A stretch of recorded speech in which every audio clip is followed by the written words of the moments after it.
Good morning students, class 9th subject science।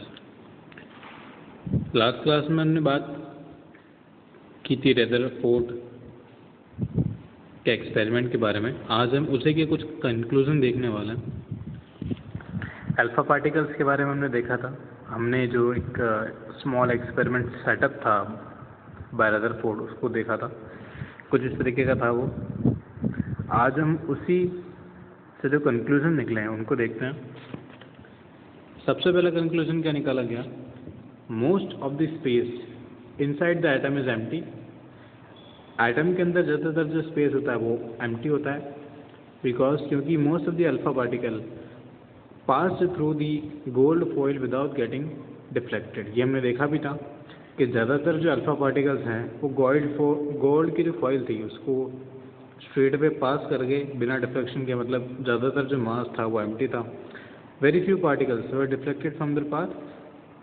काफ़ी कम particles थे जो डिफ्लेक्ट हुए थे, indicating that the positive charge of the atom occupies very little space.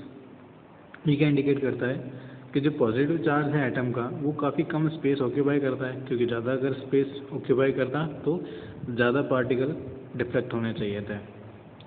A very small fractions of alpha particles were deflected by 180 degree, indicating that all the positive charges and mass of the gold atom were concentrated in a very small volume within the atom। इससे क्या conclusion निकाला गया? देखो 180 degree deflection का मतलब है कि जिस डायरेक्शन में आप जा रहे हो उसी में वापस आ जाओ, ठीक है। ये काफ़ी कम पार्टिकल्स के साथ हुआ। इससे ये कंक्लूजन निकाला गया कि जो पॉजिटिव चार्ज है एटम का प्लस मास ये काफ़ी कम एरिया में कॉन्सेंट्रेटेड है। कॉन्सेंट्रेटेड का मतलब उसी एरिया में, मतलब काफ़ी कम एरिया में है।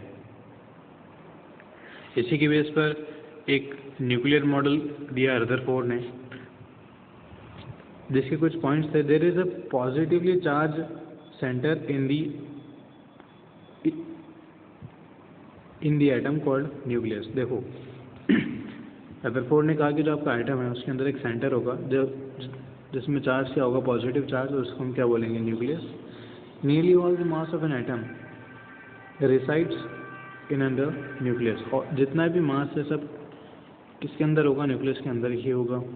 The electron revolve around the nucleus in the circular path. Electron इसके सर्कुलर पाथ में रिवॉल्व करता है।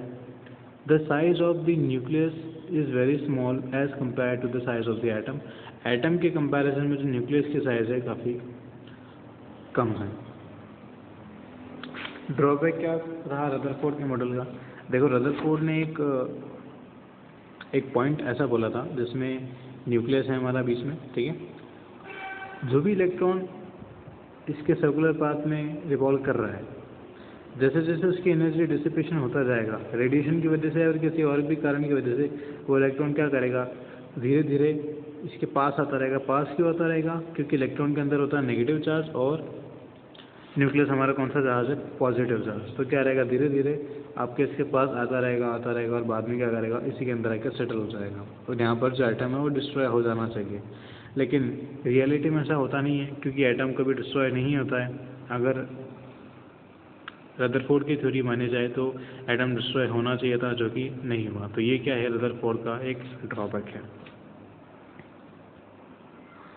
लास्ट हमारा है बोहर का मॉडल। देखो जो भी ड्रॉबैक्स आते हैं उन्हीं को थोड़ा करेक्शन करके अगला मॉडल दे दिया जाता है। तो इसमें जो चीज़ पहले से प्रूव्ड है उस पर फोकस ना करके जो पहले से रह गई। अब पहले क्या रह गया था, न्यूक्लियस हमारा हो चुका है, न्यूक्लियस बिल्कुल सही था। रहा क्या था, बाद में जो शेल बनता है ये रह गया था। तो ऑब्वियसली बोहर ने किसकी डिस्कवरी करी है, शेल की। बोहर का कहना यह था, only certain special orbits known as discrete orbits of electron are allowed inside the atom.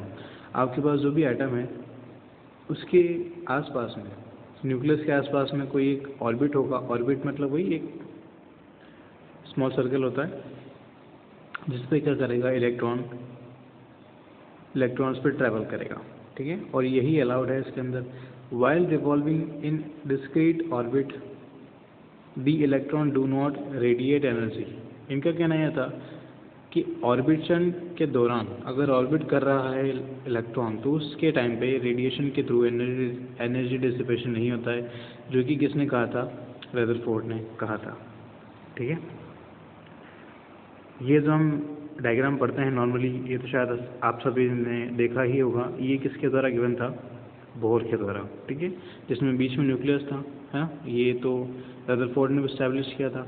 इसके पास में जो आपको ये शेल दिख रहे हैं, जो सर्कुलर रिंग दिख रही है, इन सभी के नाम बोले गए क्या? के, एल, एम और एन, या फिर आगे भी चलते चलेंगे। ठीक है, या फिर इसको आप नंबर भी दे सकते हो 1 2 3 4। ध्यान रखना, नंबर फर्स्ट जो सबसे अंदर वाली रिंग होती है उसको कहता है। और इन्हीं से भी रिंग पर कौन इस्टेब्लिश होगा? हमारा इलेक्ट्रॉन। इसके साथ ही में इन्हीं रिंग को बोहर ने नाम दिया एनर्जी ऑर्बिट, क्योंकि जितने भी इलेक्ट्रॉन इसमें हैं उसी के रेस्पेक्ट में इनकी एनर्जी इस्टेब्लिश होती है, तो इनको नाम क्या दिया गया? Energy rings. तो यहाँ पर आपका बोहर का परमाणु मॉडल भी फिनिश होता है। नेक्स्ट क्लास में इसके जो बाकी टॉपिक्स हैं वो देखेंगे हम। ठीक है, थैंक यू।